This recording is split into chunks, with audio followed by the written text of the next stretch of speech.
welcome everybody to yet another episode of Big Life Mindset. It is my pleasure today to introduce our next guest, Vishal George. Vishal is on a mission to make behavioural science tools more accessible. As the Chief Behavioural Scientist at Behavioural by Design, he runs experiments with one of the leading banks in New Zealand to accelerate the financial well-being of all New Zealanders. He also consults with government on research and development projects and has partnered with CoGo, which is a fintech helping people measure, reduce, and offset their impact on the climate.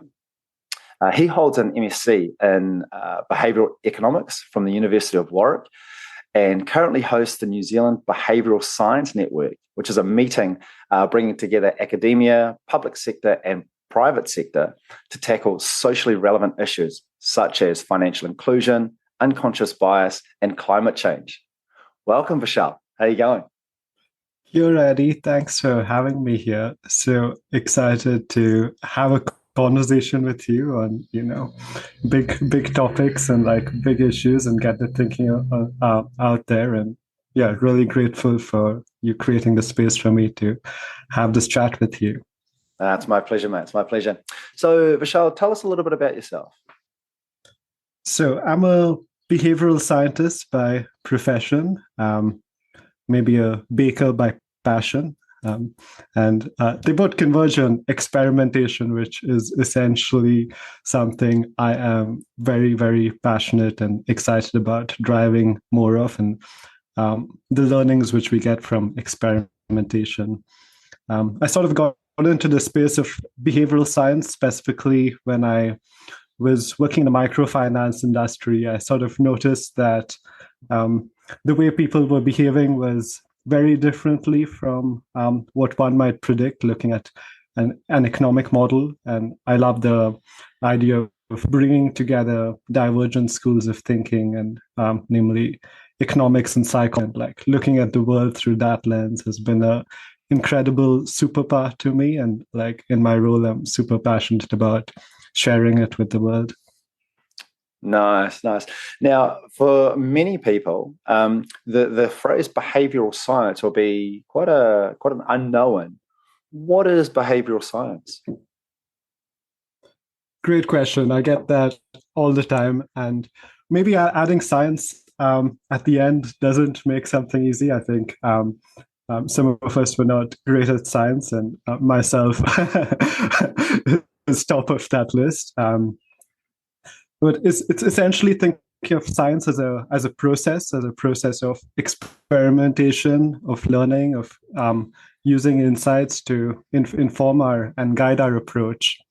And there's really learning involved in letting that experiment run. We were talking about the idea of vulnerability in experimentation when we were speaking earlier, and I did a little experiment on LinkedIn to see which book cover will get the widest coverage, and I kind of left the decision out of my control because I know I'm biased and I have my favorites, and maybe I'm too close to the book to even tell what's my favorite book cover and what's most likely to resonate with people's minds. And I followed the behavioral science process. I let the experiment run, and the people have spoken and chosen. I guess the idea of behavioral science is essentially bringing this mindset into what we do, into the choices and decisions which we make. And it starts scaling up and getting even more relevant when we think of policymakers, for example, setting the agenda and encouraging businesses to reduce their carbon footprint, for example. These are big questions, and we need all the tools which we can to address some of these challenges. The word behavior probably comes from thinking of what's the outcome which we want to drive. So science being the process of experimentation and learning. And then there's behaviors which we want to drive. And a good way of thinking of it is to start with the behavior. So Uber is a fantastic example of behavioral science in action. They have a feature which tells you how far the driver is from reaching your home. So it solves the issue of being a little anxious. Is the driver going to show up? Like, why is he late? But if you can see the driver is going to take 12 minutes, you can continue sipping on your coffee or reading your book, and it solves that challenge of ambiguity aversion, which is some of the language we used to describe that behavior. And they go that extra mile of like they have a very clear behavior which they're trying to drive. Like how do we get customers to book a cab, and book a cab is the behavior they're trying to drive. So, and the process of behavioral science really works at like starting with like behavior as the outcome, and using science as a process for solving, I think, some of our own life struggles, but also working with community and policymakers and designers who need these skills to solve some of the world's biggest challenges. So it's obviously got an application. I love that Uber example as well, which, it will resonate for a lot of people, myself included. Like I look at how much time I've got left, and I'm literally going to milk as much of that time as possible before I know I've got to start walking out the door to go catch the Uber, get into the Uber. But it sounds like it's got very practical applications in that, I guess, that more macro space in terms of policy setting and the government work that you've been doing as well. When you think about, so just quickly, when you think about the people within that policy space, how well are they picked up on this? Is it something that's well understood, or? I think it's something which is recognized as this is a useful tool to have. It's a useful skill to have. There's a gap maybe in the learning process ourselves. So being a new field, you're not going to get it right the first time. So there's the idea of maybe starting your own behavioral science unit within an organization, which some organizations have like been reasonably good at. Some of the challenges, I guess, is like within the process itself of how do we scale this to an organization? How do we scale it within our organization? So if you're a government agency with 2,000 employees, can a team of 4 people like support 2,000 employees? So the other approach, which I really advocate, is like how do we empower our 2,000 employees and people to have these skills? And there are 2 benefits to it, because the people can start, once you empower people with some of these skills, they can start using it with themselves. We were talking about like what are good habits to inculcate, how do we create a better work-life balance, how do managers send the message across to their people that it's okay to not be 100% all the time.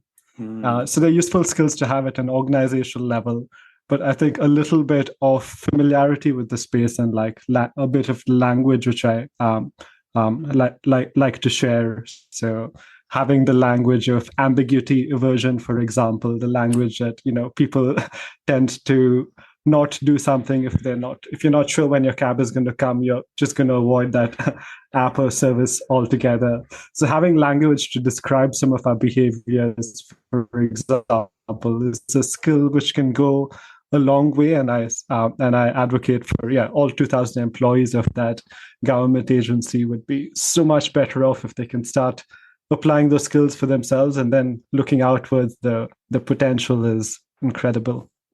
Yeah, it sounds particularly at that personal level, which, I know I think it's one of the challenges that science often has, is how do you convert this concept or this idea or this understanding into something that has practical applications that anybody can benefit from at an everyday level.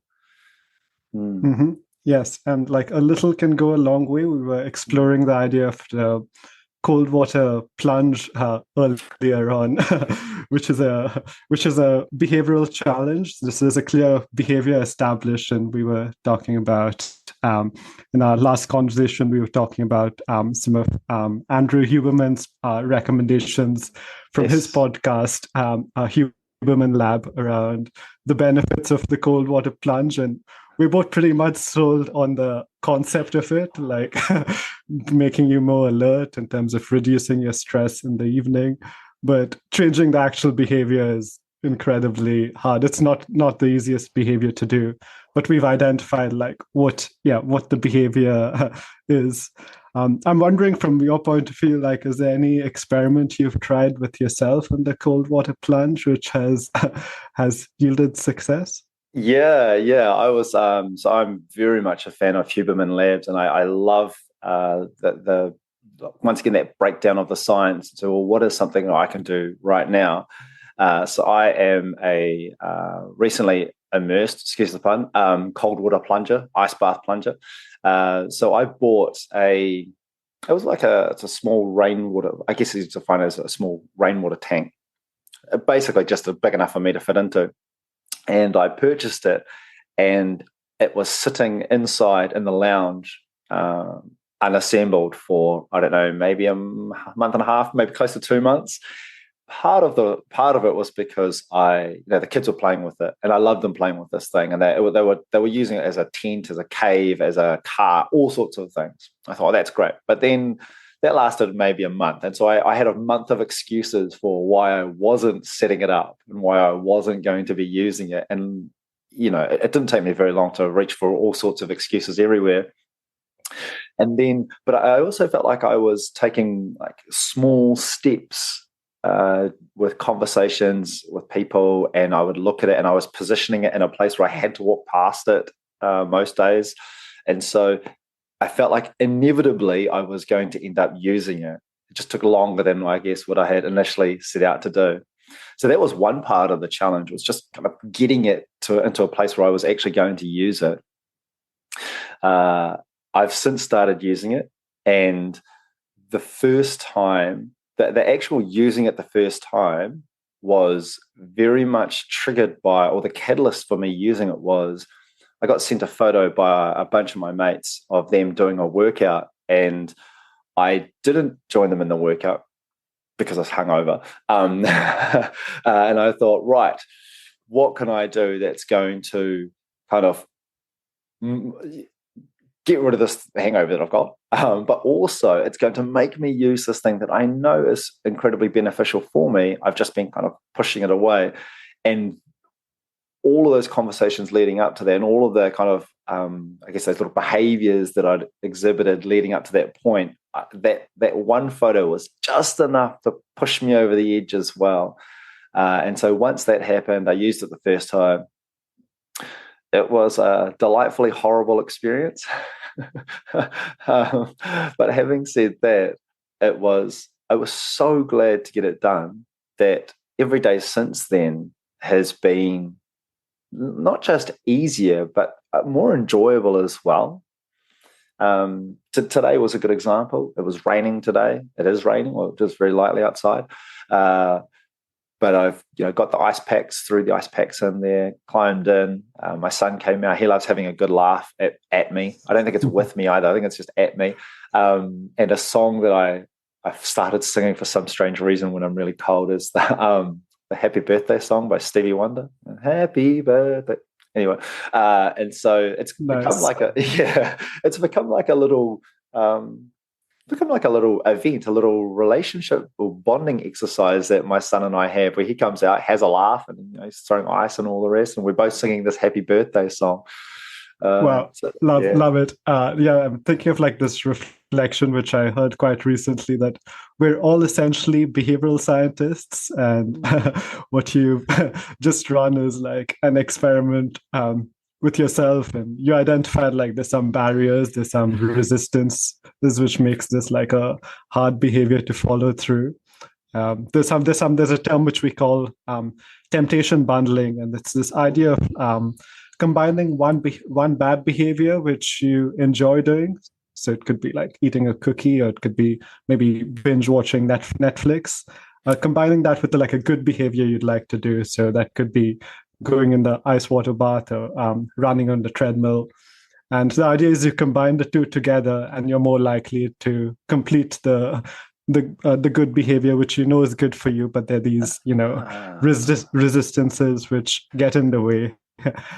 And then there's like habit formation, and like it sounds like you found like, ways to find like the positivity, ways to create a routine. So like the cue of rain, for example, is like, oh yeah, maybe now's a good time to enter into the ice bath because you're going to get wet outside anyway. And having like those setting those little cues and reminders through your day to follow through with it, that's like what encourages a habit. And yeah, I really like to share this message that behavioral science is not something which um, is out of our capability or out of our potential.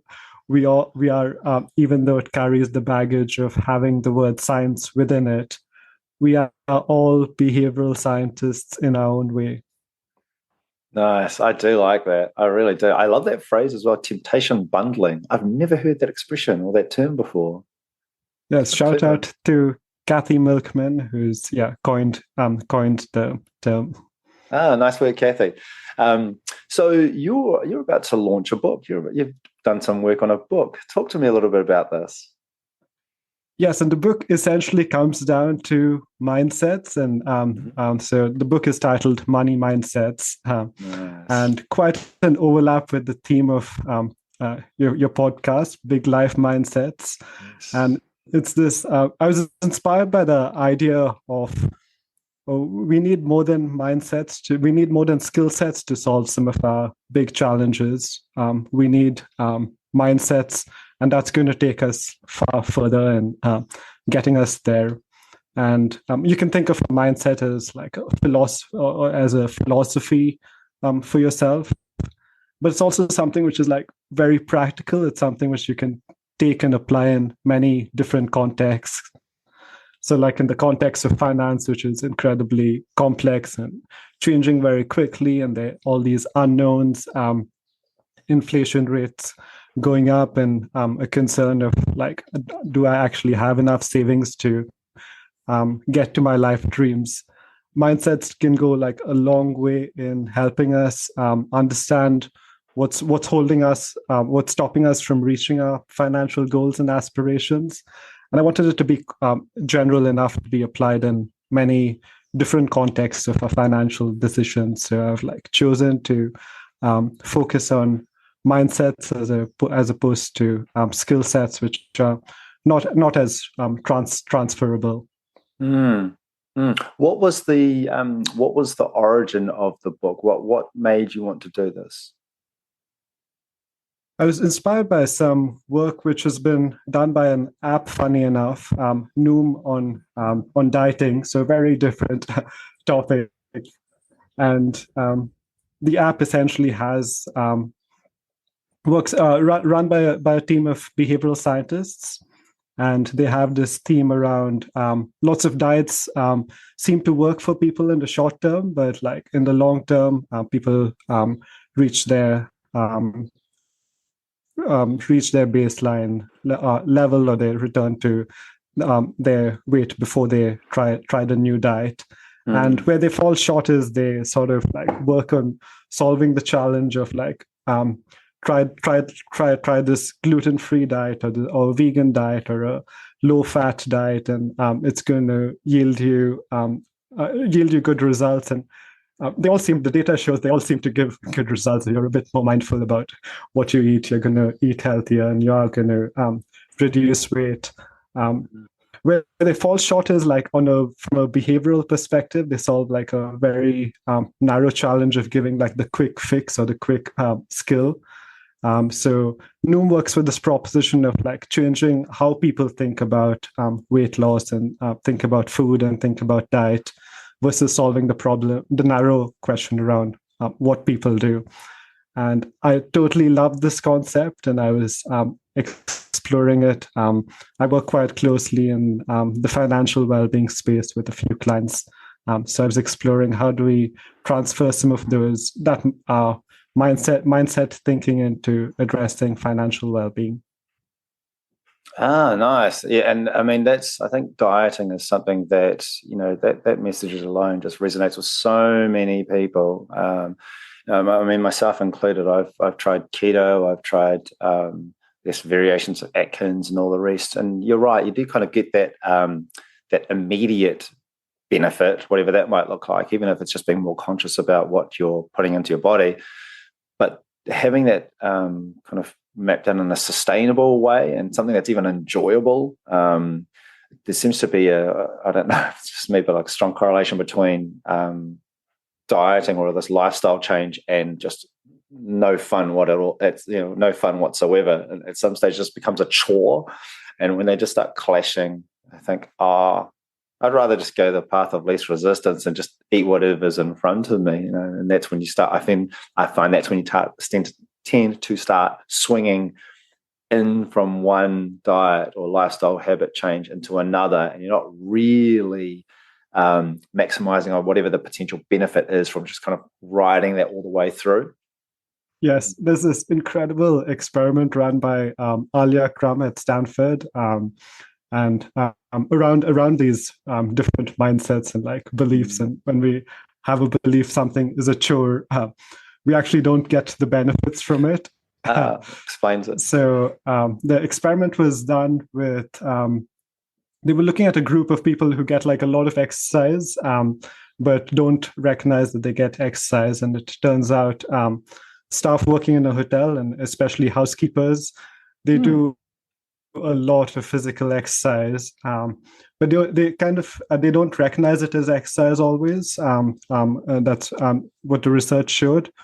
And so essentially what the team of experimenters did was, if we tell half of, like there were about 84 staff, if we tell half of the staff that you are actually by just showing up to work every day and doing what you already do, you are meeting the minimum threshold for required exercise. And the transformation was incredible. This group, compared to the control group, which wasn't shared the message beforehand, they were burning more fat. Their well-being had gone up, and there were all these, physical, biophysical markers indicating that, just like this mindset, shifting people's like mindset to this is a chore to this is a chore, but it's also really good exercise.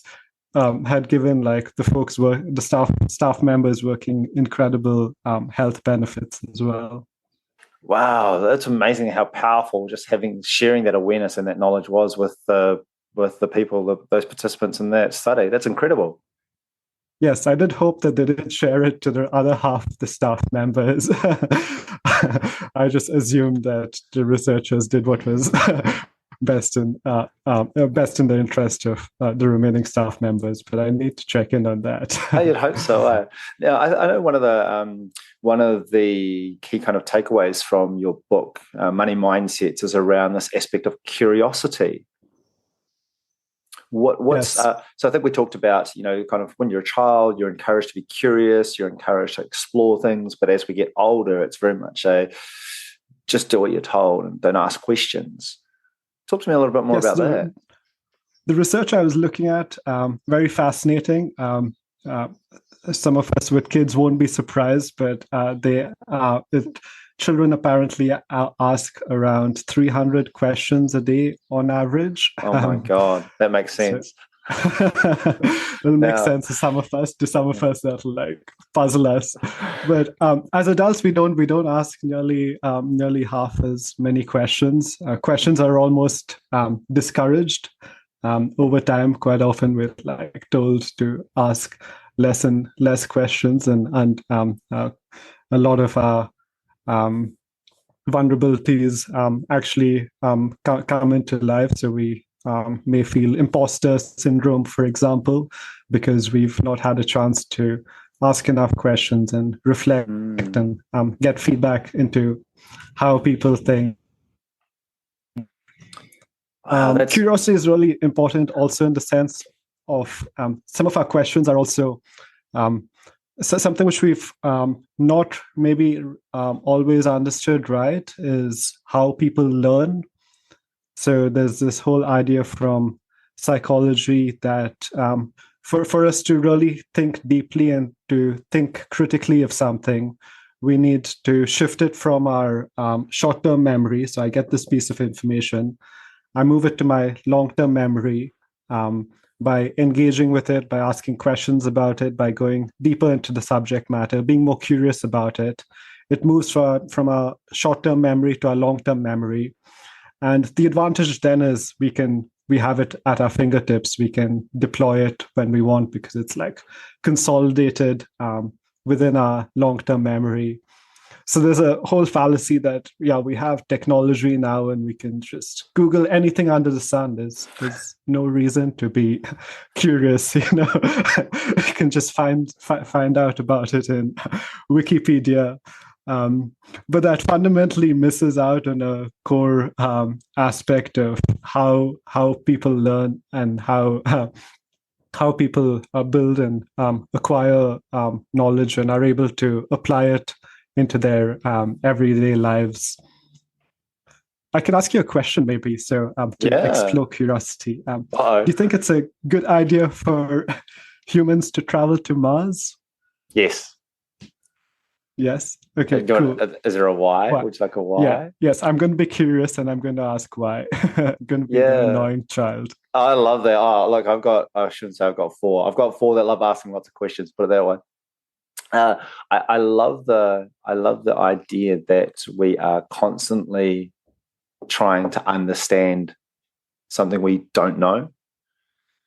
If I think about, the pioneers of, from where my family is from the Cook Islands, at some stage they realize actually there's going to be more out there. Where is it? What does it look like? What does it mean for us? And as they started traveling through the Pacific, the very notion that they would continue building their awareness and building their understanding of where they are in the bigger scheme of things, that really fascinates me. I also love it because I'm a really big advocate of this kind of be uncomfortable and grow mindset, where, and I say this a lot, like if this is where I'm comfortable and this is where I'm uncomfortable, this is where my growth comes from. And so the prospect of going to Mars or setting up base on the moon, like that, this is where we are on Earth, and we've pretty much got a reasonable awareness of what we're doing here. May not be all good, but it is what we're doing. And then the idea of living on Mars, like there's so much growth there for us to embrace. It would just seem like a missed opportunity if we didn't. Mm-hmm. Yeah. Okay, and can I ask a follow-up question? Yeah, of course. Going to be very annoying. You've only got 298 to go. My daily routine. Are there any downsides to going to Mars? Are you worried about any fears or? No, I wouldn't say so much fears. I'm a bit of a sci-fi and fantasy nerd, so I've probably pondered over this more than I needed to. But if I look at the state of what we've done to this planet, I don't really see us doing anything different anywhere else we go. I think we've kind of been killing and harming ourselves, harming each other since day dot, and it doesn't seem to be geographically bound. And so I think wherever we go, we're just going to be carrying a lot of that baggage with us. So it would be a shame to see, on a cosmic level, us kind of taking all that baggage everywhere we went. Yes. Thank you for indulging in my my own pleasure. My own curiosity. I've never been asked that question, by the way. That's a fascinating. I've genuinely never been asked that. I feel like I've just been able to give voice to some of those thoughts. Questions are great. They are. They really are. And this whole idea for us to think critically about something, and you've clearly thought about the subject. I had no idea beforehand. But for us to really critically think about exploring Mars, we couldn't just, Google it. We couldn't just have those answers in our fingertips without us being curious about this topic. So if we've not maybe confronted the challenges of colonization, for example, we wouldn't be able to carry forward there is a risk of colonizing another space, or if we think about climate change, there's a risk of us causing a negative impact in the cosmos, in the universe. And this whole idea of like exploring, and you explored also the positives of like just being curious to travel to Mars itself is curiosity in itself, and the possibilities that might open up. And these type of reflections of curiosity comes from really engaging deeply in a topic. And when we think about something as complex as finance, we really need to be more curious about it, to find out where we stand, to find out what we don't know. Quite often, money conversations are not easy conversations to have. We tend to like maybe put it aside, tuck it away. In many families, children aren't, encouraged to have these open conversations about money, and that really builds up some of our fears and some of our own uncertainties. And what I really try to advocate is like the first mindset is for us to get better at managing our money. We really need to be curious about it ourselves, but also encourage our family members and friends to talk about it. Like where do they stand, and like what are people doing which is working for them. So that applying that whole mindset has like this whole range of benefits beyond just a specific tactic or strategy. Now, I think the last time we spoke, you also touched on a phrase called asset framing. And some of that strengths-based approach that might come from that. For people that haven't heard this phrase before, what is it? Yes, very, very good question. And another mindset for us to explore is this whole notion of asset framing. And to understand asset framing, we can take its evil relative, which is deficit framing. And this idea of really defining people by their weaknesses, by their vulnerabilities. So we might use the terms at-risk people, or low-income people, and marginalized communities. And when we think about the idea of financial inclusion, we need to really start with people's strengths. So what do people aspire to be? What are their financial goals? What are their dreams? And by doing that, we're really telling a truer story of who people really are. And the notion of asset framing is a term coined by Trabian Shorters, who does work with inclusion of Black people in America within the financial system. And if we want to work better towards creating a more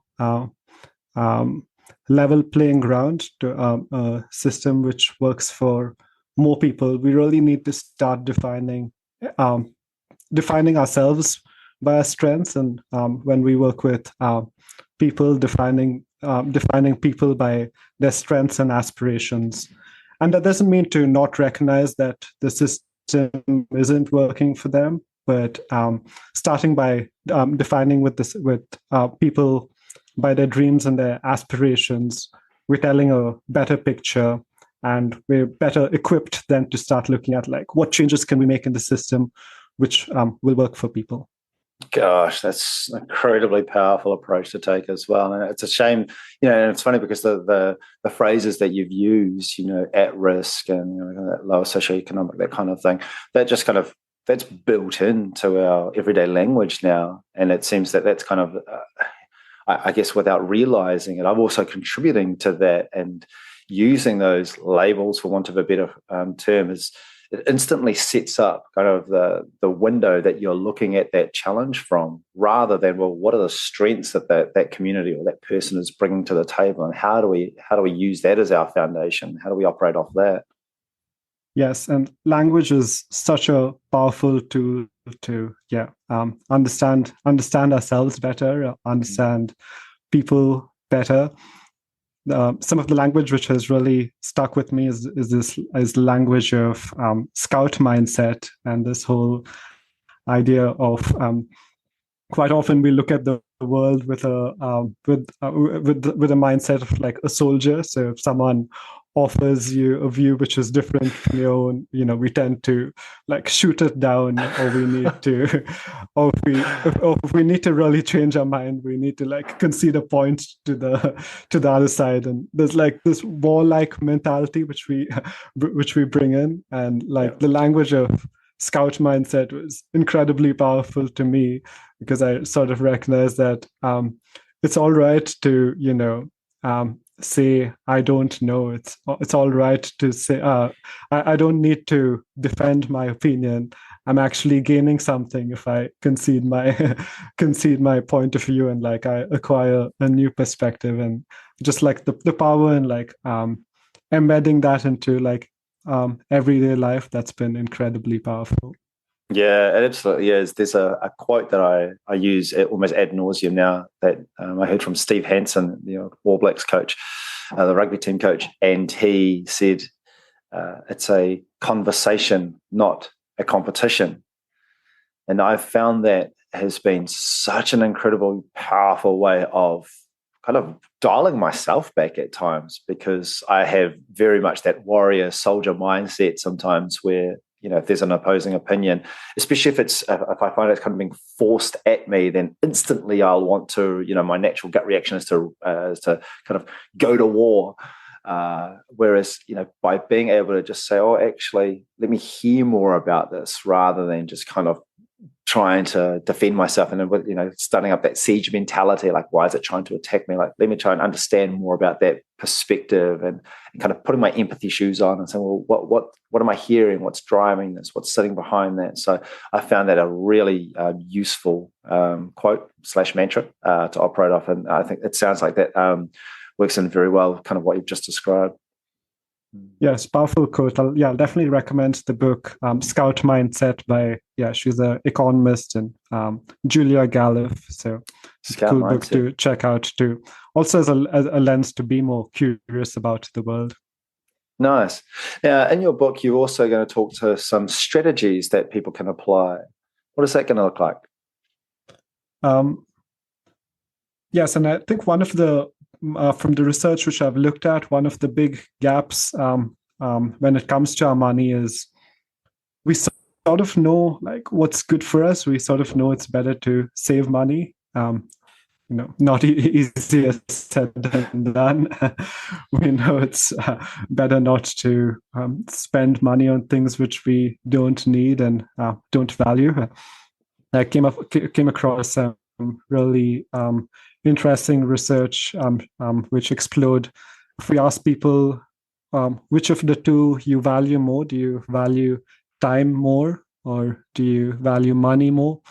People who tend to value their time more actually are way happier than people who value money. So it's an important like mindset to carry forward, that like while money can help us to a certain degree, and like certain getting to a baseline income level goes a long way in improving our happiness.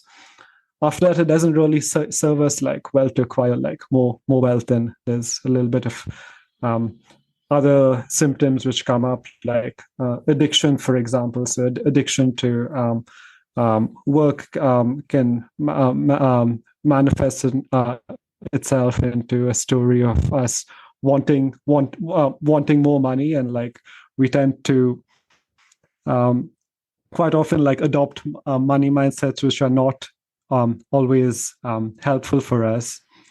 So there's this something which I like try to advocate is like we kind of know what's good for us. I don't think there's like too much while we can keep being curious and learn a little bit more in a fast changing world of money. There's this idea of like what systems can we put in place to help us manage our money better. I think firstly, banks can do much better with our money. For example, there's an incredible amount of data which they can understand their customers incredibly well, and they can create systems which work better for their customers. So, for example, in New Zealand, ASB Bank has a feature called save the change. So every time you spend maybe $4.60 on a cup of coffee, 40 cents goes straight into your savings account, and you've opted into save money. So your money goes into your savings account, which is still reachable, but it's a little harder to reach. So there's a psychological reason why having money in a separate account labeled savings for your holiday or savings for your dream house can go like a long way in helping you out. So I like to start off with advocating like what are system changes which can be made. Mm-hmm. But we can also make like we can apply the same principles in our own lives. If our banks are too lazy to do it for us, we can apply similar thinking for ourselves. So we can think about like there are a whole range of fintech companies, for example. So what the apps which help you invest money automatically. So you might set up a goal of investing $20 a week into a mutual fund, into a debt fund, into some kind of savings account, and the money goes straight into your bank account, straight from your bank account into this other account. So the idea is like, how do you like think less about it? So just create some systems in place. We know what's good for us. We have like a lot of power and technology which can also aid us in getting there. It's not as important of, we all know we should save as much as we can when we can. It's not always possible, but like adopting that mindset of like, when I can do it, like I actually don't want to think about it. I'll set a system to do it for me. That can go a long way in helping people reach towards what we started talking about, like our goals and aspirations, because that's the reason why we're doing it and why we're making sacrifices with our money. Oh, I love that, and I love that kind of autopilot nature of it too. This sounds like an amazing book, and I can't wait to get my hands on it. When do you think the book will come out? And where can people get it? Soon. You can check out my website for pre-release material. So it's behavioralbydesign.com. Just Google it. You'll find us. Nice. Behavioralbydesign.com. I love that. And money mindsets. That's what people are going to be looking for. What's something that you think is something practical that somebody could do today? Great question. And I think that's starting with like, I like the question of like, starting small. We were talking about like that. We were talking about this earlier. So for while some of the bigger habits can be like harder to seem out of our reach to get to, starting small can go a long way. So creating a savings account, for example, just creating the account, and even before you put money into the account, that's actually like going a long way, because you've kind of now made this commitment to yourself to start saving money and being a little self-compassionate to yourself. I like to push the message of start small and like celebrate that. That's a great step in the right direction. That's awesome. Start small and be kind to yourself as well, I think, is something else I took out of that. That's awesome. Just before we wrap up, Vishal, thank you very much for all of the insights, amazing insights that you've been able to share with us. I know I certainly appreciate it. I picked up a few new phrases there as well. I think I'm probably going to chuck some of those in the show notes, given how much I think it's resonated with me. What is another way? So your website, is that the best way for people to get in touch with you? Yes, website's the best way. If you Google Behavioral by Design, you should find us. Or I'm always happy to have conversations on LinkedIn. I try to avoid Twitter these days. But yes, LinkedIn is also a great way to contact me. Awesome. So if anybody out there wants to get in touch with Vishal, you can do so at Behavioral by Design or Vishal George on LinkedIn. Once again, thank you so much, Vishal. I really appreciate your time today. Thank you so much for joining me. Kia ora, thanks for holding space for this conversation. Awesome. All right. Bye for now, mate.